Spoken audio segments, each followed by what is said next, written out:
turabasuhuje tubahaye ikaze mu kiganiro cyacu, ikiganiro ibitabo n'amateka. Ikiganiro ibitabo n'amateka ni ikiganiro tubagezaho tugamije kugira ngo dushishikaze abanyarwanda, tubashishikariza umuco wo gusoma n'umuco wo kwandika ibitabo.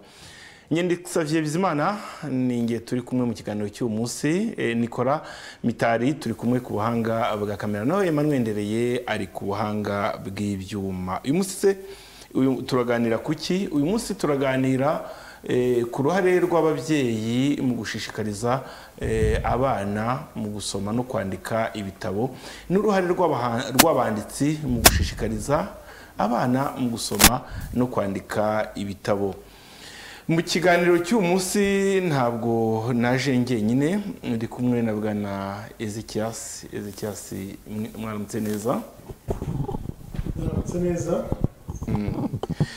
Ezekias rero abarizwa muri Rwanda Editing and Literature Organization, ngira ngo ni inzu z'ibitabo cyangwa se zikora ku bitabo cyane cyane by'abana. Ari buze kudusobanura ku buryo buhagije. Iruhande rwe hari Madame Jeanne, namwe tubaha ikaze. Murakoze cyane. Madame Jeanne ni umwanditsi w'ibitabo, akaba kandi n'umuharanizi impirimbanyi mu guhanira uburenganzira bw'abagore. Turi kumwe na bwana Emmanuel. Yego, mwaramutse neza. Emmanuel Wimana nawe ni umwanditsi w'ibitabo, turagenda tuganira kuri byinshi. Aba uko ari batatu, icyatumye ari bo mpitamo ko tuza kuganira nuko mu byo bandika cyane cyane bibanda no ku bana no ku bitabo byagenewe abana. Reka duhere kuri bwana Ezekias, adusobanurire neza Rwanda Editing and Literature Organization ni iki? Murakoze cyane, kambanze bashimire kuba mwadutumiye muri kino kiganiro. Rwanda Editing and Literature Organization ni umuryango nyarwanda, ni umuryango wa Gikristo, umuryango ugamije ubwanditsi bw'ibitabo, kandi tukaba twandikira abana tugamije kugira ngo duteze imbere ubwanditsi ndetse n'ibyandikwa, ndetse no kugira ngo dufashe n'abana bato kubatoza gusoma hakiri kare bigamije iterambere. Harimo inyigisho ariko bigamije n'iterambere kuva mu bukene, noneho ariko tukanabatoza no kugira ngo nabo ubwabo bazahinduka abanditsi. Rero Rwanda Editing and Literature Organization muri make ni iyo ngiyo. Ni umuryango watangiye mu mwaka wa 2012, utangijwe n'abarimu bamwe ba kaminuza, ba pastoro, bishyize hamwe kugira ngo batange umusanzu wabo kugira ngo ubwanditsi abana babashe kubona ibyandikwa bibari hafi aho babasha gusoma, kuko nta muntu usoma icyo adafite. Mumaze kugira kuki? Mumaze gusohora ibihe bitabo bingana iki, byibanda kuki? Tumaze gusohora kwandika ibitabo bigeze kuri 11. Ni ibitabo by'abana, ariko kandi ibitabo byacu byandikwa mu buryo byibanda ku nsanganyamatsiko abantu benshi batagarukaho cyane ko turi umuryango wa Gikristo. Tugaruka ku nsanganyamatsiko zitagarukwaho cyane mu matorero, zirimo nk'uburenganzira bw'umwana, ariko kandi tukagerageza kwerekana uburyo ubwo burenganzira atari uburenganzira bwigishwa na leta z'ibihugu cyangwa se mu masomo asanzwe gusa, ahubwo ari n'uburenganzira buturuka ku Mana. Imana ariyo yatanze ubwo burenganzira bwa mbere na mbere, hanyuma noneho tukaberekana uko bihura n'ijambo ry'Imana, kugira ngo nk'abakristo, abana b'abakristo ndetse n'abandi basoma ibyo bitabo babashe kumenya ubwo burenganzira bw'ibanze bafite. Kugeza ubu rero noneho ni rwo ruhererekane rw'ibitabo bya mbere twahereyeho bijyanye n'uburenganzira bw'abana mu byiciro bitandukanye, hanyuma tuza gukurikizaho noneho ibitabo twandika ku bidukikije. Icyo ijambo ry'Imana rivuga ku bidukikije, tuvuga yuko Imana yaturemeye isi nziza kugira ngo tuyibemo. Ubwo rero tugashishikariza, tukereka abana umumaro w'ibidukikije, ariko tukanabereka uruhare rwabo rwo kugira ngo babashe kubirinda, kugira ngo mu gihe kizaza bazadukurikira bazasange hari ibyo twatunganyije muri kino gihe bibafasha kubaho neza mu gihe kizaza. Urakoze cyane bwana Ezekiasi. Ngira ngo twaha ijambo mama Jeanne. Mama Jeanne, nawe ni cya kimwe uratubwira ibitabo wandika ku bijyanye n'abana, ahari n'impamvu ubyandika. Murakoze cyane, kandi nka mugenzi wanjye nanjye ndashima cyane uru rubuga muba mwahaye abanditsi kugira ngo basobanure umusanzu wabo mu kubaka iki gihugu, mu kubaka umuryango. Ngewe rero nandika ibitabo ku muryango, ku mibereho myiza y'umuryango, ariko cyane cyane nibanda ku burere bw'umwana ku bakiri mutoya.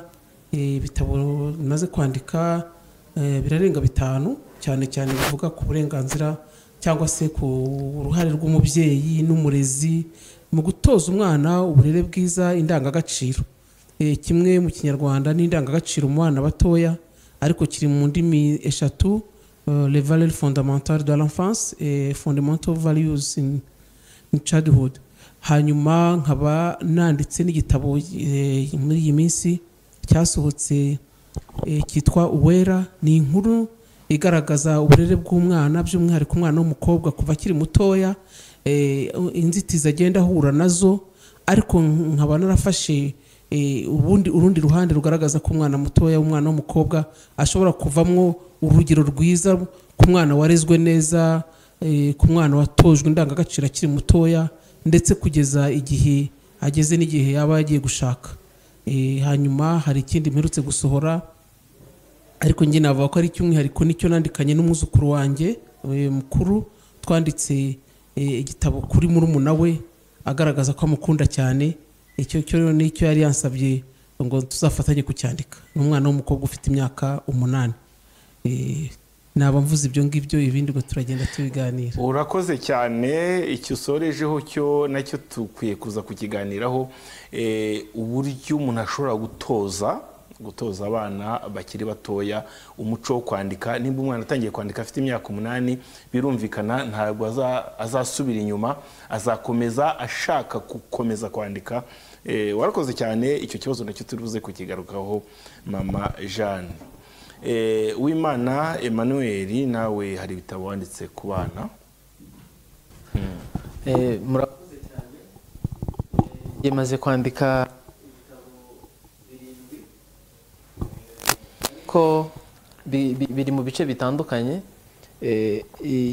Cyane nandika ku mibereho n'imibanire y'abagize umuryango. Bwa mbere rero njya kwandika nahereye navuga ku bitabo by'abana bageze mu bwangavu, niho nahereye. Aricyo gitabo nise Inzozi z'urukundo, nicyo iki ngiki. Iki gitabo nacyanditse nyuma yo kureba imibereho n'imibanire y'Abanyarwanda nyuma ya Jenoside yakorewe Abatutsi, aho usanga abana benshi barabaye imfubyi, bamwe muri sosiyete cyangwa se mu miryango yabo bakirera, ugasanga barabuze navuga ngo indero z'ababyeyi cyangwa se impanuro z'ababyeyi. Nashatse rero icyo gihe nandika kino gitabo guherekeza abana babaye imfubyi ari batoya bakirera. Nanone ntekereza nanone ku bana ababyeyi babo batabonera umwanya kubera gushakisha ubuzima, mbaherekeza rero mu nzira y'ubwangavu, uburyo bakwitwara mu bwangavu bwabo, n'uburyo bashobora kujya mu rukundo abenshi banajyamo bakiri batoya, ariko mbereka ibisitaza birimo n'ingorane zirimo, n'uburyo babyitwaramo neza kugira ngo igihe bazagera igihe cyo kubaka urugo no gushinga urugo bitwaye neza, badahuye na bya bisitaza byinshi. Ikindi gitabo nanditse nakise nanone Umurunga w'urukundo. Iki ngiki ni igitabo nacyo nanditse, nacyo ngendeye ku mateka y'abantu batandukanye baba hano ku isi, aho usanga hari abantu benshi babaho ubuzima butandukanye. Hano navuze nubwo nibanze ku bana babaye imfubyi ari batoya, bari bafite umwana navuze hano witwa Uwera, yabaye imfubyi afite amezi 3, abasha kubaho, ariga, arererwa muri famiye, ariga, atera imbere, birangira abonye akazi keza, ndetse bwa bupfubyi yagize ari umwana mutoya ntibwamuherana. Ndashaka gutanga isomo rero kuri ba bana babaye imfubyi ari batoya kugira ngo batazaheranwa n'agahinda, kuko hari urugero rwinshi, ingero nyinshi zitandukanye z'abana babaye imfubyi ari batoya ariko bakaza kwitwara neza, bakaza kugira intumbero ndetse n'umuhate wo kubaka sosiyete ndetse bakagirira n'umumaro abantu benshi. Ikindi gitabo nanone nanditse ni igitabo nise Ikiguzi cy'imbabazi. Ni igitabo nacyo nanditse nyuma yo kureba imibereho n'imibanire y'abantu batandukanye babaho kuri iyi si, aho usanga abantu benshi cyangwa se abana benshi cyangwa se n'abantu muri rusange ashobora guhura n'ibibazo, akubwira amateka ye n'ubuzima yaciyemo, wabyumva neza ukibaza ngo ibi bintu biramutse bimbayeho byagenda gute. Manuel, ibitabo byawe ibyinshi twabiganireho hano byibanda ku rukundo, bisa nkaho ugiye ku bana bakuru, twe turi kugaruka ku bana bato cyane, nta kintu kizaboneka ku bana bato. Nicyo nari ngezeho. Igitabo rero mperuka gusohora nakise ngo Gaje ajya gusura nyirakuru. Ni kino gitabo, ni igitabo nanditse nyuma y'uko nari maze kubona abana benshi bavuga bati ko tubona ibitabo wandika ari iby'abantu bakuru bo guhera ku myaka 10 n'ingahe kuzamura, twebwe abantu tuziganyiriza iki. Nandika kino gitabo rero ni agakuru k'umwana nawe wari ugiye gusura nyirakuru, mvuga uko yarakunze iyo histoire. Nashaka rero gutoza abana batoya yuko nabo bashobora guhera kw'iyi nkuru nanditse bakigiramo ko nabo ubwabo bashobora mu gihe bagiye gusura imiryango yabo mu mibereho yabo ya buri munsi, nabo bashobora kwifatira umwanya wo gutekereza ku gakuru runaka kakaba kashyirwa mu gitabo. Ndumva ari icyo ngicyo, ibindi byo twagiye tubiganiraho. Urakoze cyane. Indangagaciro mu bana batoya ni igitabo Mama Jeanne yanditse, yacyanditse no mu zindi ndimi nk'uko bivuze, Les valeurs fondamentales de l'enfance, no mu cyongereza nyine kuba cyumva. Jeanne, icyo gitabo, ako gatabo karimo indangagaciro, ni izihe ndangagaciro bimeze, karimo iki muri make?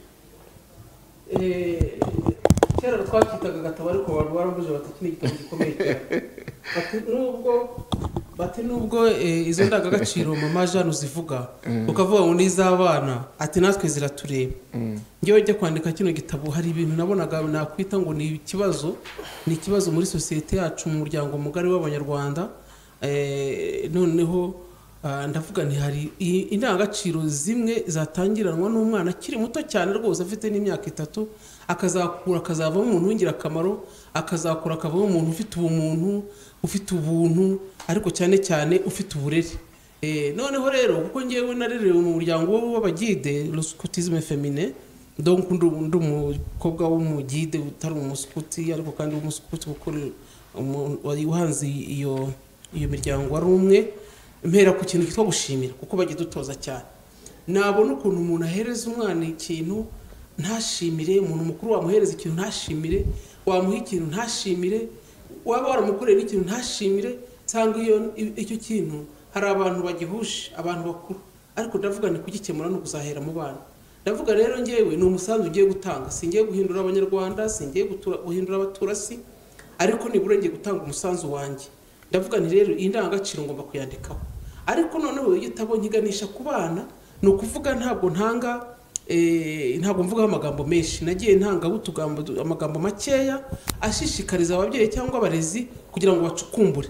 Ariko mfite n'intego cyangwa ndatekereza ko nzajya mfata buri ndangagaciro nkagenda nyivugaho mu minsi itaha mu gitabo kirekire. Ikintu cyitwa kubaha, ndavuga ntabwo umuntu mukuru ari umutoza kubaha, nkabona kuko ibintu bimwe tubikora twarakereye bikananirana nyine. Gutoza umuntu wamaze kugira imyaka 10 n'ingahe 20 30, kandi nawe areba n'umuntu w'imyaka 40 cyangwa 50 ubaha, ntabwo byoroshye. Ni indangagaciro 12 wavuzemo: gushima, kubaha, isuku, kugira umwete, kuvugisha ukuri, gukunda kwiga, kubana n'abandi, gusaba imbabazi no kuzitanga, kwihanganisha abandi, ubwuzuzanye bw'abagize umuryango, no gutoza umuco w'amahoro no kuzigama. ngizo rero z'ikubitiro ubwo urumva zose ntizishize wabona n'izindi kandi zirahari ariko ngewe izankomangaga ku mutima icyo gihe nandika iki gitabo n'izo ngizo ndavuga nti n'ubundi zakomeza nandika kuko nkunda kwandika izo rero nizo nagiye nandika nk'uko mbabwiye ntabwo nazicengeye kuko nashaka kugira ngo nkore agatabo kabera abana kabera abarezi kabera ababyeyi rero umwana mutoya w'imyaka 4 5 6 7 ntabwo afata igitabo kinini ngo ubone aryohe no gusoma none nareba n'isi turimo y'abantu badakunda gusoma nabyo nkavuga nta gatabo ubona ari koroshye kugakoraho kugakoresha niyo mpamvu nyine nakagize gatoya kandi sincukumbure ariko si ukuvuga ko n'umuntu ubwe yashatse gusoma atakwihana umwanya kugira ngo acukumbure ni igihe cy'umuntu ashimira ni igihe cy'umuntu yubaha ni igihe cy'umuntu ihame ry'uburinganire n'ubwuzuzanye ryimikwa mu muryango nabigenza nagiye ngaragaza amagambo makeya kugira ngo shishikarize mpinyota abantu kugira ngo izi ndangagaciro bazitangire igihe umwana akiri mutoya. Ezekiel, mwebwe mu bitabo byinshi mwanditse bivuga ku bana, hari icyo watubwira nk'iminota itarenze 2 muri ugahitamo kimwe ukakitubwiraho?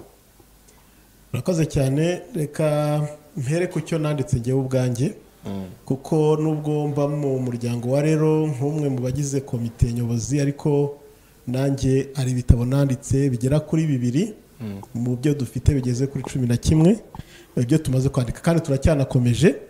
Reka mpere wenda nko ku gitabo cyitwa uburenganzira bw'umwana ku kurya neza, kwambara no kugira icumbi. Ahangaha muri iki gitabo tuvugamo dutanga amakuru ku bana y'uburenganzira bwabo bafite, uburenganzira bafite ku kurya neza, ku kwambara ndetse no kugira icumbi, icyo ababyeyi, leta ndetse n'abandi babazengurutse babagomba. Hanyuma noneho tukanerekana icyo Bibiri bivugaho kugira ngo ko twandika mu nk'abakristo tugira ngo twerekane yuko atari bya bindi biga mu ishuri gusa, ahubwo Imana nayo irabidutegeka, irabidusaba kugira ngo twubahirize uburenganzira bw'umuntu, tumwubahe nk'umuntu Imana yaremye ikamurema mu ishusho yayo. Icyo nicyo cya mbere gikwiriye gutuma umuntu tumuha uburenganzira uwo ari we wese, ndetse tukumva dufite inshingano zo kugira ngo tumufashe ibyo atujuje tubashe kubimuha. Icyo cya mbere twari tugamije no kugira ngo duha abana amakuru y'ibyo bagenewe, ko ibyo bahawe ku bijyanye no kurya neza no kwambara no kugira icumbi ntabwo ari impuhwe abantu baba babagiriye, ahubwo ni uburenganzira bwabo kandi n'Imana ibaha ubwo burenganzira, ndetse tukabereka n'uburenganzira. Ariko hanze aha ibyo tuhabona ntibihwanye n'ubwo burenganzira hamwe na hamwe, kandi iyo umuntu ahuje undi burenganzira arabihanirwa. Ariko bwa burenganzira gute mu gihe ugomba kubuhabwa cyane cyane n'ababyeyi iyo batishoboye cyangwa batumvikana cyangwa nabo ubwabo badatekanye? Ubwo burenganzira bw'abana burabura kandi tubireba twese ntacyo twabikora. Yego, nibyo koko ubwo burenganzira bushobora kubura kubera ko ababyeyi badafite ubushobozi, cyane cyane nko kurya neza, kwambara. Ariko amakuru amwe mu yo tubaha nuko ari itorero rifite inshingano, nk'abantu bari mu itorero rifite inshingano zo kugira ngo rifashe ba bandi, ndetse na itorero rikwiriye gukora kugira ngo koko ubutumwa ritanga bube mu bikorwa.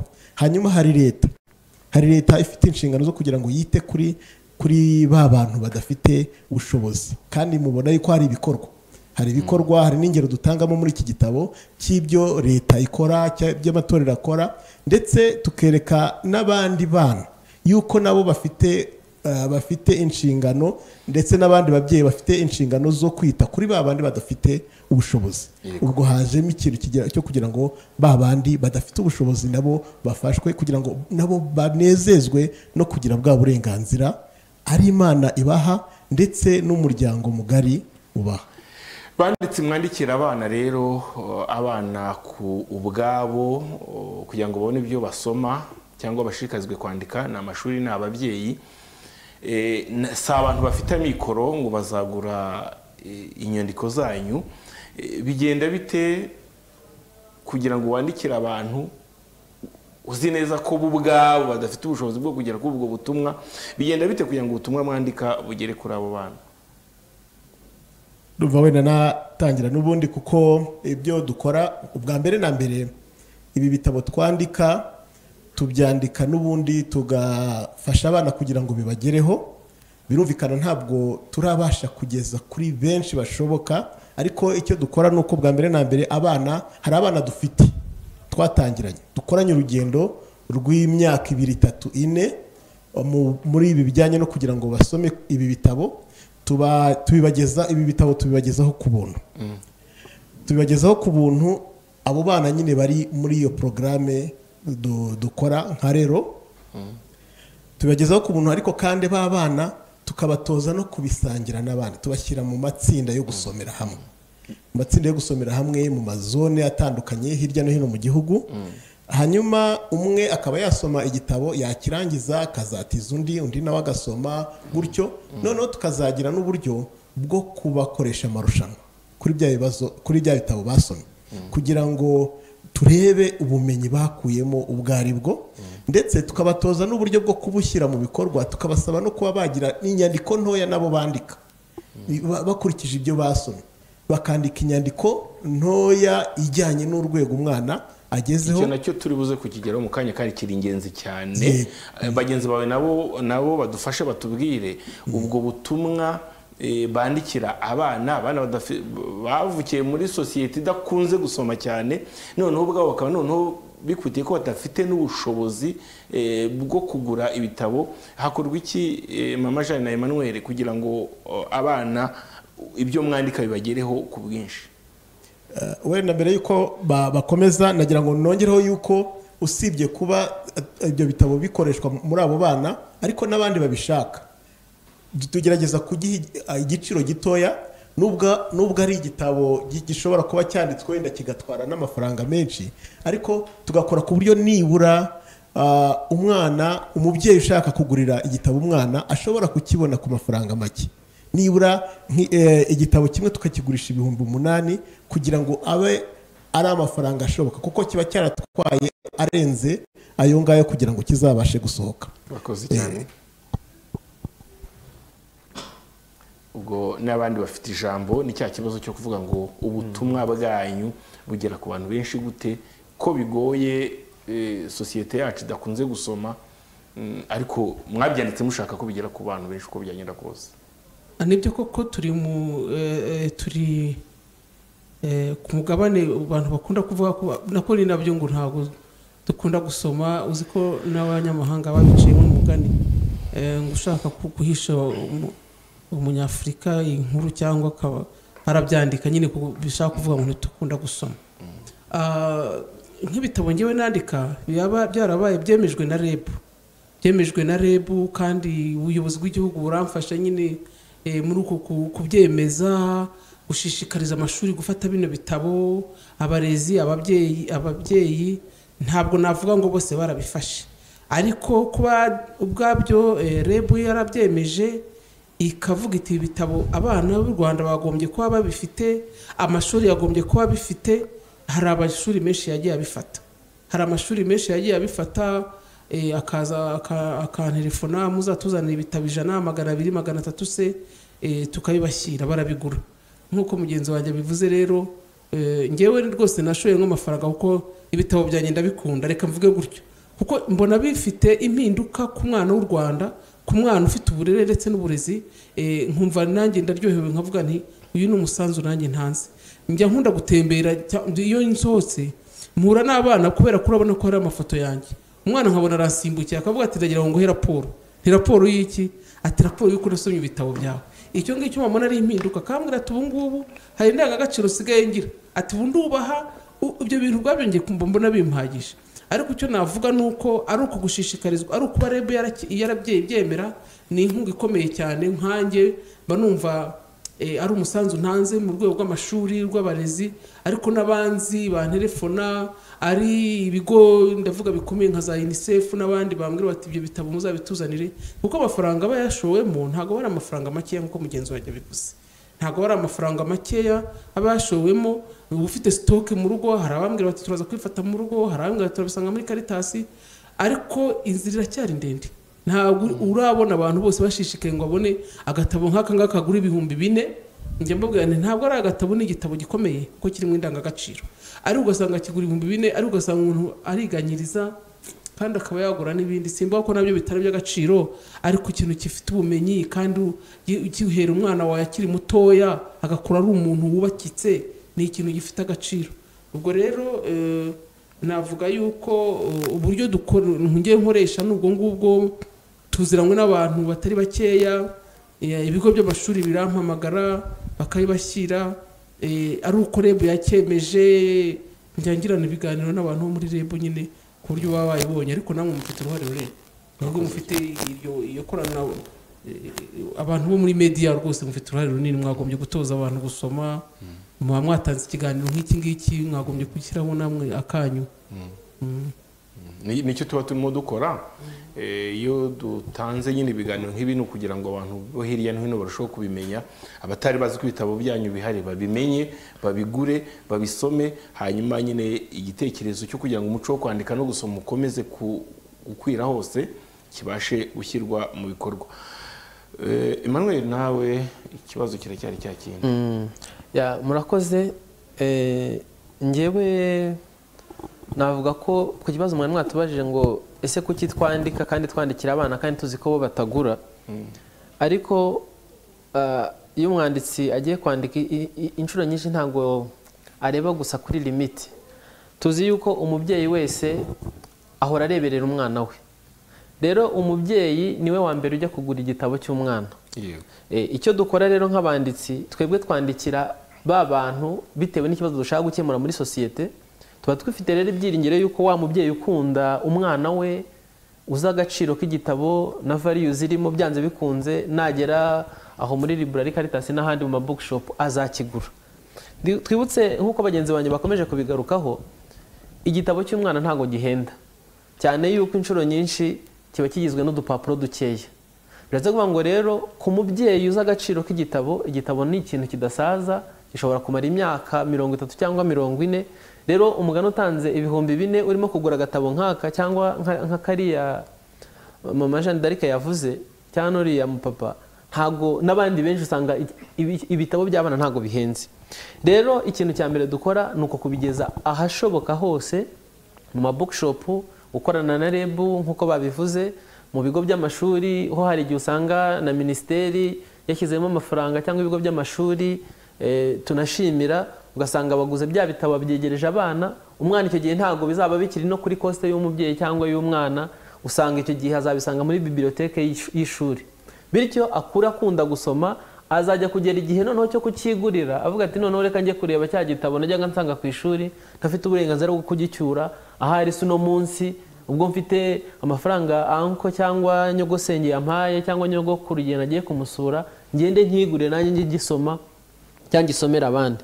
Nta mpungenge rero dufite nk'abanditsi kuba abana batafite ubwo bushobozi bwo kugura ibitabo cyangwa se batafite n'ayo mafaranga, ariko tuzi neza ko baba ababyeyi yaba leta, abo bantu bombi bazi agaciro k'igitabo ndetse n'ubumenyi burimo nk'uko bagenzi banjye bakomeje kubigarukaho. Urakoze cyane. Ugifite mikoro wenda ndagira ngo n'ubundi utangire utubwira ku kijyanye no kwandika. Dukunda kuvuga gusoma gusa, ariko ntituvuga kwandika. Kandi kwandika abana babyize kwandika ari bato, bakuze bizaba ari ikintu cyoroshye cyane. Umuco wo kwandika wo ubwawo muri kuwukora mute, waba uhereye mu muryango, waba se ahandi hantu muhurira n'abana? Ezekiel yatubwiye ko bafite n'aho bahurira n'abana. Umuco wo kwandika, byo kwandika ubwabyo, niba kwandika akantu gatoya ariko akakwandika. Professor Muswahili nawe ajyaga avuga ngo nimba wandika ikinyarwanda andika, ati nimba wandika n'ikirera nabwo andika, ariko wandike. Mwana rero mbwira abana muri gukora iki kugira ngo batangiye nabo bandike? Buriya ngewe reka nge nihereho, natangiye kwandika ari uko nabanje gukunda gusoma. Abahanga bo baravuga ngo ntabwo wakwandika utasomye, kandi uko niko kuri. Ikintu rero dukora cya mbere, buriya y'umwana umushishikariza gusoma, agera akavuga ati ariko akagakuru kanditse muri iki gitabo nanjye nshobora kukiyandikira. Iyo ni intambwe ya mbere, ari nayo tujya dushishikariza abarezi iyo barimo gutoza abana yenda kwandika nako gusoma, inshuro nyinshi baramubwira ngo mu gitabo wasomye uzakore resume y'ibyo wasomye, uzavuge mu ncamake ya nkuru wasomye, uyiduhe ku mapaje abiri, niba igitabo ari amapaje 15 cyangwa 30, wowe utwandikire urupapuro rumwe cyangwa ibika paragraphe 5 utubwire ibyo wakuye muri cya gitabo. Iyo rero niyo nzira ngewe numva nziza yo gutoza umwana ukiri mutoya gusoma, ariko noneho akanandika. Azabanza asome, icyo ni icyambere, noneho afata igihe noneho cyo gukora resume, ari nabyo tubushishikariza baba barimo ndetse n'ababyeyi. Niba mubyeyi uguriye umwana igitabo, muhe icyambere umwanya wo gusoma. Ngiye njya nkunda kubwira abantu nti mujye mufata byibuze iminota 30 ku munsi yo kuzimya televiziyo, abayifite yo kuzimya telefone, mwicare wa mwana umugurira agatabo, ejo uzamubwira uti mbwira muri make ibyo wakuyemo. Intambwe ya kabiri uzanamubwira uti ibyo wambwiye noneho ubyandika ku rupapuro niba ageze igihe cyo kwandika. Nje mfite nk'abo mfite mu rugo ni batoya, umwe ageze mu wa 2 primaire nibwo irangije afite imyaka 7, uwundi ari mu wa 1 gardienne afite imyaka 3 n'igice gutyo. Ariko hari gahunda tugira mu rugo yo kubaha udutabo. Uwa mbere we uwo mutoya we ntago aramenya gusoma, ariko turamusomera igitabo gifite amashusho, twari twabwira ngo ngaho usubiramo bya bindi twakubwiye. Ikintu nabonye rero ari nacyo nanashikariza ababyeyi, uwo mwana arabifata mu mutwe, afata cya gitabo akarambura page ku yindi, areba amashusho akakubwira ya nkuru yose. Rero wowe mubyeyi cyangwa se ababyeyi badukurikiye n'abarimu, uwo mwana y'umutoje gutyo birangira noneho wa wundi umenya ko ugeze igihe cyo kumenya kwandika, afata ikaramu noneho akarezima bya bindi wamuhaye. Hari uyu mubyeyi Jeanne d'Arc yavuze ko uwo mwuzukuru we yamufashije kwandika igitabo. Nanjye uwo mfite mukuru yarambwiye ati ndashaka kunyandikira inkuru njya ahantu nkuko wandika bya bitabo, nanjye ndashaka ko iyo nkuru yinyandikira. Urumva uwo mwana kuko wamutoje bya bintu akiri mutoya abikuriramo. Ndumva nicyo nabivugaho. Murakoze cyane. Nicyo n'ubundi agiye kutubwira Jeanne d'Arc, agiye kutubwira urugendo yakoranye n'umwuzukuru we ukiri muto imyaka 8 kugira ngo yandike igitabo. Urumva ngewe nkunda gusoma, abantu twiganye abo twiganaga troncome aho nize hose nakunda gusoma.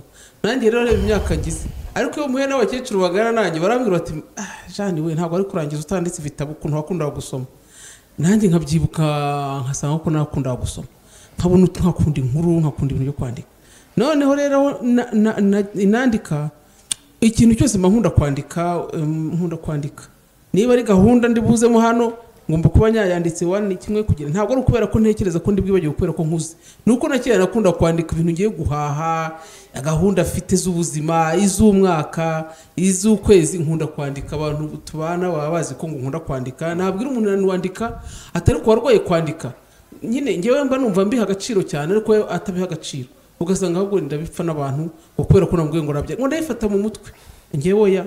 Noneho rero aho nangiye kwandika, aho nangiye kugira abuzukuru, urumva buri mwuzukuru mwandika igitabo ako kanya akiri mu nda, mba namwandikiye baba batari bambwira n'amazina ye, ariko en general baba bambwiye ngo nshaka izina ry'ikinyarwanda, noneho nkamwandika gutyo. Mwandika agatabo agasanga yaravutse akazi kugira ngo amenye origine, inkomoko ye, cya giti kigaragaza inkomoko ye. Icyo ngicyo ni cyo mbantumbiriye, kuko abana b'iki gihe uramubaza yewe natwe ari umuntu akagera ku gisekuru kimwe akumva arabyesheje, ntazi izina rya nyakuru, ntazi rya sekuru, baba bakiriho batakiriho. Nge niyo ntandaro ya mbere yo kwandika ibintu bitabo by'uzukuru banjye, ni ukugira ngo bamenye inkomoko yabo. Nanjye nkora ubushakashatsi, kuko nanjye hari nko ngarukira nkabaza bakiriho, nkasanga byageraho bikibana, nkasanga bose barashize, ariko nkagarukiraho nibura nkavuga n'abana banjye bazasigarane bazi inkomoko yabo. Noneho rero muri uko kwandika bu gitabo, buri mwuzukuru uvutse asanga igitabo cyamaze kugera hanze. Noneho rero hari umworo w'Icyeza na inkubito y'Icyeza yarambwiye ati rero mama grammaire urawandika ibitabo, ukandika ibitabo, ubu rero ndashaka kuzandika. Ati nkunda murumuna wanjye cyane, urumva bafite imyaka 8 yagize watangiye wa 9, murumuna bafite imyaka 2. Aravuga ati ndamukunda cyane kandi ndashaka kumwandika igitabo. Ati rero ngiye kukimwandika, ntuzakimwandikiwe. Ati niwe uzacyandika. Urumva ati ndabikunda cyane kwandika, ati kandi nawe nzandika ibitabo nk'ibyawe. Noneho rero ndavuga nubwo uzacyandika, nubwo ngo ni ushaka ko nyandika, ubwo ngewe nzaba l'auteur. ati reka da ati ni ngewe uzaba umwanditsi wacyo, ati wowe mbese uzaba uri ku hoteli, mbese tuzaba twacyandikanye. Icyo nshaka kugarukaho ni iki, yakunze kwandika n'ubu ngubu icyo gitabo twarakirangije, nawe arishima cyane turagisohora, ariko n'ubu yavuze ati sinzahagarika kwandika. Mwacyanditse muri rurimi? Twacyanditse mu Gifaransa ariko ndimo kuyishyira mu Kinyarwanda. Ariko twacyanditse mu Gifaransa kuko nirwo rurimi rwe. Yego. Nirwo rurimi rwe, ntabwo aba mu Rwanda. Kubera yuko namubwiye ko igitabo gishobora kuba intangarugero ku bandi, kuko l'objectif ni ugukunda kwandika kandi ukagiramo izo ndangagaciro ko nazo zirimo, gishobora no kuba gufasha abana bavuga Ikinyarwanda n'abavuga Icyongereza. Uwo mwana yakirebye akareba akatabo yagize mu ruhare yumva ate? Uwo yacyandikiye nge byarantangaje. Turi mu muryango twese abantu baravuze bati none uragaciye grammaire, kuko Sara aragikunda cyane, kuko yagiye mu ishaka avuga ati ngiye ubu deja buna na public igitabo, urumva none ni CV ni kimwe muri CV yamaze kuyandika Sara rwose, ku buryo nabo baranguye ati ubu watangiye kwandika CV umuntu ufite publication ungana n'uryo. Ariko kari umunake nako, kubera sinzi niba ari imico y'abantu, bano bantu batari muri Afurika bubaha ibitabo. Ako katiko afite imyaka 2 kaba kagifashe karambura kavuga amashusho kishimye. Ndatekereza ko nazandika igitabo, kuko nababwiye nti rero undi mu kwandika ibitabo kuri mwebwe, none ntagiye no kubafasha kwandika ku batabo. Ubu hasigaye ngo mugiye kujya munyandika ibitabo mukandika n'ibindi, utoza umwana gusoma ariko no kumutoza nayo kugira icyo akora. Kuko nko buriya yarahusoraga, namwohererezaga ibintu draft akamusora, akavuga ati atanga harimo amakosa y'Igifaransa, ati hangaha si kinashakaga, nashaka ko dushyiramo ifoto mama na papa yenda, ahangaha toya ati iyi phrase yubatse nabi, iyi nteruro yubatse nabi, urumva. None mu kunkosora, cyangwa ko ni umukobwa uzi gusesengura mutoya ariko akasesengura akavuga ati interuro yubatse nabi, nkabona nabwo biri bukugenda bimuha ubumenyi muri iyo field yo kwandika. Ngero nkumva ndaryohe, nkavuga nti icyo gihe uzaba utakibasha kwandika, hazaba ari abandi bandika wabitoje kandi bakunda gusoma. Ese cyane ntabwo twavuga ko abantu bandika, mbona mvuze kwandikira Abanyarwanda, noneho kwandikira abana by'umwihariko, ntabwo umuntu yavuga ko bitarimo ingorane, ntabwo yavuga ko ari ibintu byoroshye. Ingorane zigaragara mu kwandikira abana umuntu ari izihe? Urakoze.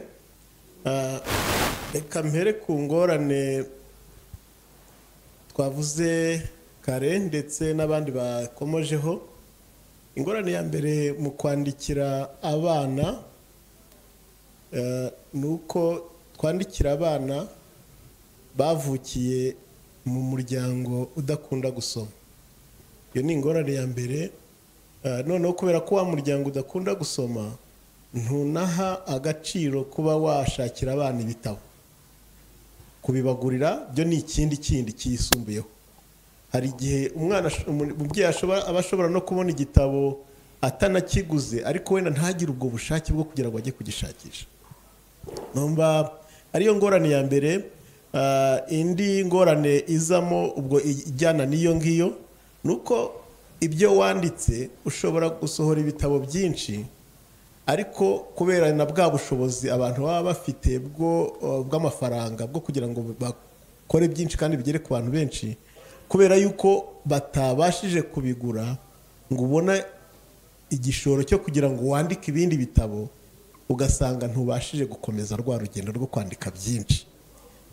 Guhora rero wishakishamo amafaranga yo kugira ngo wandike ibitabo, usohora ibitabo bijya mu bantu wenda ku buntu, ugasanga ntabwo biri mu gutuma koko ubwanditsi butera imbere, ndetse ngo bya bitabo bigere ku bantu benshi.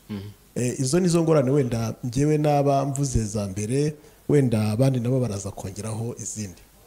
Yego. Ntekereza yuko ntabwo ari kwandikira n'abana gusa, ariko reka mvuge nyine ibyo nkora ngo byo kwandikira abana. Abantu ntabwo bumva agaciro k'ikintu kiri mu gitabo, ukuntu buri gitabo cyigisha ntabwo babishyikira. Aho ni ingorane ikomeye rero, kuko umuntu nk'ubu tuvuge nka kano gatabo k'iwanjye ng'indangagaciro abona abana batoya, arakubwira ati izo ndazizi, ati izo ndazizi we, ati uziyita bona abanyigura iki kuko mama ja, ati ibintu birimo byose ndabizi.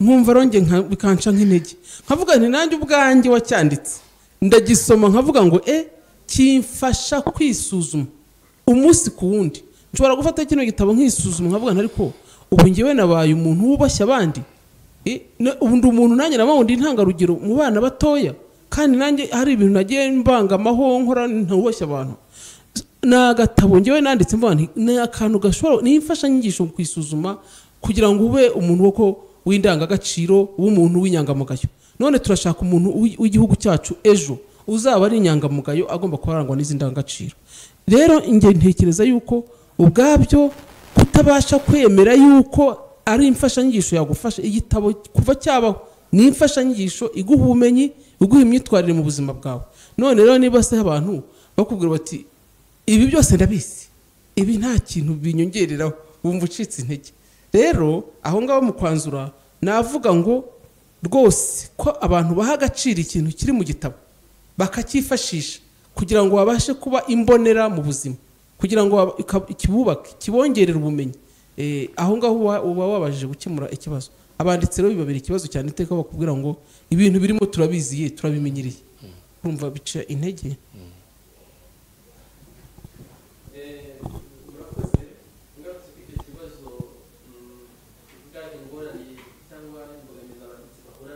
mu kwandika byaba ibitabo by'abana n'ibindi bitabo muri rusange ingorane ya mbere reka mvuge ko n'ubushobozi abanditsi kugeza ubu ikintu cyitwa uruganda rw'igitabo kugira ngo igitabo cyandikwe cyaba iki cyangwa n'ibindi kugira ngo kizasohoke kigere hanze haba hari abantu benshi kiri buce mu biganza hari abo ba publisher hari aba editor hari ibikoresho byo kwimprimaho zino impapuro n'ibindi bintu bitandukanye kugira ngo igitabo kigere hanze usanga rero n'ayo mafaranga twavuze ngo ibihumbi 4 mu by'ukuri ni menshi ugereranyije n'ahandi ku rindi soko uko biba bimeze ubu usanga agatabo nk'aka katarenze $1 n'urugero ariko usanga mu Rwanda ntago hari habaho korohereza aba bantu bakora mu ruganda rw'igitabo ngo turavuga imprimerie publishers n'abandi kugira ngo za mpapuro zituruka hanze kuko ntituragira ububasha bwo kuzikora hano mu Rwanda niyo tuzikoze usanga zihenze igitabo rero kijya kugera hanze mu by'ukuri gifite agaciro kikubye ako abantu be expecting kuba rero abanyarwanda cyangwa se reka mvuga abanyarwanda kuko niho turi byonyine badafite umuco wo gusoma kumubwira ngo nangure cya gitabo abona ko gihenze watangira y'umuhaye igitabo nk'icyo atangira kubara impapuro zikigize arabati ho yareka icyo gitabo se kigizwe n'impapuro 30 cyangwa 15 agatabo k'abana bari gato kucyo kigurisha ibyo bihumbi 4 we kuri we mu by'ukuri aba yumva ntago aha agaciro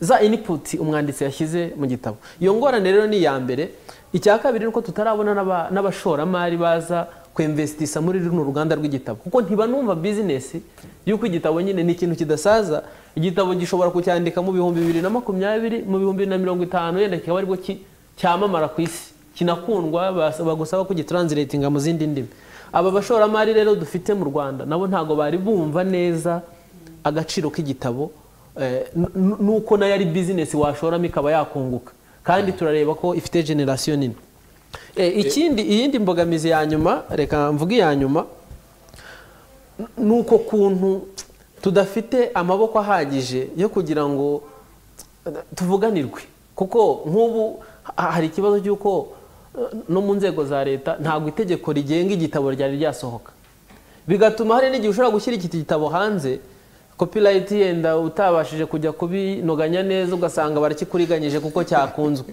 usanga rero natwe turi muretse nkuko mwabivuze nukwiryo ukimara yugize amahirwe ugira uwo mufatanyabikorwa ushobora kugufasha kwinvestisa ariko nkuko bagenzi banjye babivuze usanga umwanya n'agaciro k'ibiri mu gitabo n'agaciro twebwe tugiha mu by'ukuri ntabwo ariko kakagombye kuba kagurwa byakwikubye inshuro nyinshi twe tugurisha rero nabwo ngo ni printing cost uburebye ubundi igitabo tugitangira ubuntu Turakoze cyane Ezekiasi hari icyo ashaka kongeraho ariko aracyongeraho uvuze ingorane buri gihe avuga n'icyifuzo Ezekiasi arongera icyo ashaka kongeraho ahubwo ahite yongera no kutubwira icyifuzo yumva yaba afite cyatuma izo ngorane zibasha kugabanuka cyangwa gucika, ndetse narangiza kuvuga ibyifuzo namwe muramwunganira, kuko ntabwo twavuga ingorane gusa ngo tube arizo dusorezaho. murakoze cyane. Nashakaga mu by'ukuri kongeraho yuko turimo kwandika ibitabo mu isi, tekinoloji irimo gutera imbere cyane, aho abantu bakunda ibyo barebesha amaso, amashusho audio visuel cyane kuruta gufata umwanya ngo asome igitabo, kubera yuko aya mashusho, telefone, televiziyo n'ibindi bigenda bigabanya uburyo umwanya abantu bashobora kumara ku kintu kimwe, ari ku kintu kimwe agitekerezaho. Bituma rero gusoma abantu bagenda bagabanya umuco wo gusoma ibyanditswe. Natwe rero nk'abanditsi, ubwo icyo urukiramende rwacu rurazamuka, aho dusabwa nyine kugira ngo twandike ibintu bishobora gukurura abantu abana. Niyo mpamvu dushyiramo amashusho menshi, kugira ngo nibura ya mashusho akurure b'abana, atume wenda basoma, kandi none twandike ibintu bike ariko bitanga ubutumwa. Rero mu by'ukuri icyifuzo numva mfite ni, hari ibyo leta y'u Rwanda yatangiye gukora, gushishikariza abana gusoma, gushyira ibitabo za biblioteke, inzu z'ibitabo, amasomero mu mashuri. Icyo ni kimwe cy'ingenzi. Njyewe nkanjye ubwanjye mfite iyanjye mu rugo iwanjye, ariko njya ndeba ukuntu abana bo mu rugo nibura kuko babona ibitabo birahari abasha kubisoma. Nherutse kubona umwana wanjye muto w'imyaka 11 asoma igitabo, ni igitabo cy'abantu bakuru, ni igitabo cya Gikristo kimwe bita Umugenzi. Ni igitabo kinini, ariko yaragisomye arakirangiza mu gihe gitoya. Muri ibi biruhuko bamaze iminsi, ubona ukabona umwana arafashe igitabo aragisomye, ukabona mbese nagabanyije umwanya wa televiziyo cyane, ahubwo bagafata umwanya wo kugira ngo basome. Ibyo biraneza kubona nibura uwo mwana afite uwo muco. Ababyeyi rero turabasaba nabo kugira ngo bagerageze gutoza abana gusoma hakiri kare. Kubatoza gusoma nta kundi ni gutuma babona ibitabo hafi, ibyo basoma bibe bihari. Ababyeyi bagomba kubigiramo uruhare. Leta yarabitangiye mu mashuri, barimo kubikora, ariko n'abarimu bigisha batangire batoza abana, babasabe kugira ibyo basoma, ndetse banabibahemo imikoro kugira ngo babitangire kare. Natabisoma kuko abikunze, abisome kuko nibura ashaka amanota. Ibyo azabiheraho akuze wa muco wo gusoma. Murakoze. Ni ibyifuzo rero turimo twibaza, niba ari ibyifuzo tubaza leta. Emmanuel yaravuze byerekeranye no kurinda ibitabo, niba ari ibyifuzo tushyikiriza abarimu, ibigo by'amashuri, ababyeyi n'abana ubwabo. Ngira ngo niho tugeze. Mama Jeanne d'Arc wakomereza. Nibyo koko ibyifuzo ni byinshi, ariko ngewe ubu njya ndota rwose no mu rugo rwaba urugo ruciriritse rw'Abanyarwanda, abana bafite udutabo bakina badusoma. Urabona kera twasomaga naho sinzi niba mukiyibuka, ariko usanga abantu baradohotse mu rugo nta gatabo gahari, ukumva akantu kanshimashima kavuga ngo cyabaye ababyeyi rwose bagira udutabo mu rugo duciriritse tujyanye n'abo bana, bakabasomera, bakabatoza gusoma. Ariko nanone mfite indoto yo kubona nko buri kagari gafite isomero, kandi mbona byashoboka, niko ntekereza. Ariko muri ya budget bakora, ku mugani nk'uko bagenzi banjye bavugaga, guha agaciro igitabo, guha agaciro gusoma no kwandika, wabishatse ntabwo wabura aho binyuza. Aka budget gatoya kuri buri kagari, abana mu mashuri bari muri vacancy bakagira isomero, hakagira n'umuntu ubyiyokipa kugira ngo amanaginga ako ka library gatoya. Noneho n'ababana bo muri community bari aho ngaho bahatuye, niyo bataba bahiga, ariko bakagira uruhare, bakagira access kuri iyo library. Noneho abana bakabona aho basoma, abana mu mudugudu bakabona aho basoma. Kandi ikintu gikomeye ngiye kurangiriza ni ikintu kijyanye no gufata neza igitabo. Uzi ko n'umubyeyi hari igihe abona umwana nk'igitabo nk'ikera shinguje nk'impapuro, cyangwa ukabona nta kintu bimubwiye, ngibintera nk'agahinda. Mugenzi wanjye yavuze ati iki gitabo umuntu kigeraho yavunitse, ari ukubera ko bari dufitiye passion ni ukuvuga ngo twebwe turashishikaye iyo wandika wumva uryohewe none abantu twandikira bo ntibaryohewe umuntu ajya agashinguza nk'urupapuro ukabona havuyemo impapuro ebyiri ukabona ibi bintu by'inyuma babivanyeho abundi banditsemo ceceka mirutse guhura n'umwana yarakuyeho bino bipapuro iki kiri ukwacyo ndamubwira none twumvikane nsubiza igitabo cyanjye kandi wongere undeme ni gute unkuraho ngiye ukanjugunya yarakuyeho kino cy'inyuma kandi nakamuhaye muhaye gifite dore inyuma imbere handitse nenze nko guhera Uwimana nta butumwa utanga mu gihe kitarenze kitanageze umunota umwe. Yego ndabashimiye cyane icyambere ndabashimiye kuba uyu mwanya muduhaye ni urubuga rwiza rwo gushishikariza ababyeyi n'abarezi gukunda no gukundisha abana gusoma no kwandika. Ngewe icyifuzo mfite nicyo naha ababyeyi reka mperenge ku babyeyi kuko umuryango igihugu gihera mu babyeyi nkuko bagenzi banjye babivuze ni byiza yuko buri rugo rugira biblioteke. Biblioteke ni agasomero gato buri njye ntanga icyifuzo n'abantu buri kwezi uko bitewe n'icyo winjije gura agatabo kamwe ukagurire umuryango kandi noneho aba bana bari muri vacances mu biruhuko tubaha umukoro nk'ababyeyi wo gufata ka gatabo wabaguriye ubahe umukoro wo kuvuga ngo buri munsi muzajya mumbwira icyo mwasomye nawe umubyeyi ushobora no kuba warasomye igitabo ukakira konta abana bawe hama ejo ukababwira ati muzansubiriremo ya nkuru muzansubiriremo n'isomo yabasigiye ni umurage mwiza rero. Ikindi cya kabiri ni ugusaba leta ndetse na minisiteri y'uburezi gufatikanya n'abanditsi. Birababaje ko hari igihe mvugira abanditsi dutwara ibitabo muri minisiteri kugira ngo badufashe yuko byagera ku bana ndetse n'amashuri ariko ugasanga igitabo kimaze umwaka imyaka 2 bataragukosora utazi ikibazo kirimo biduca intege nk'abanditsi bituma umwanditsi atagira za ntumbero kandi icyo yandikira nk'uko twabivuze uba ufite inyota ikugurumiramo yo kugira ngo utange umutahe wawe muri sosiyete. Ezekias mu masegonda make hari ubutumwa waba warusigaranye? Murakoze cyane. Kimwe cyo nakwibutsa yuko twebwe twanashyizeho isomero library hariya Kabeza aho dufite ibiro ndetse dushaka no kugira amasomero yandi hirya no hino kugira ngo amasomero y'abana amasomero y'abana harimo ibitabo by'abana. Ibyo rero tuzakomeza kubikora n'ubundi ariko ubutumwa numva natanga nuko naha ubutumwa ababyeyi cyane cyane wenda ntabwo tuhere kure batuye hariya hafi Kabeza kugira ngo bajye bari bazaze muri Rwanda Editing and Literature Organization bakuremo ibitabo babisome. Marijane mu masegonda makeya nta butumwa utaratanga waha abantu?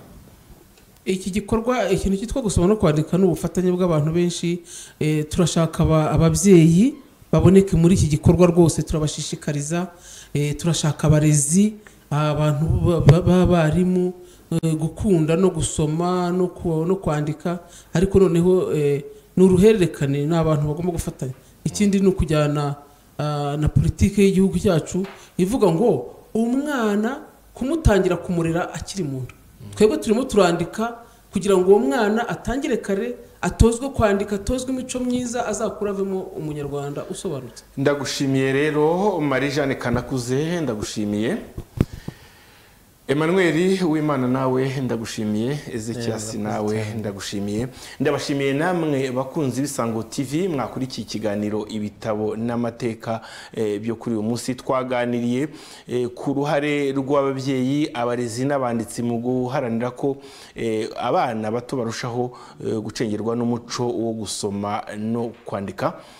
Ubwo rero ikiganiro ibitabo n'amateka na kagaruka. Ndashimira Nicolas Mitari wari ku buhanga bwa kamera, ndashimira Emmanuel yarari ku buhanga we bw'ibyuma.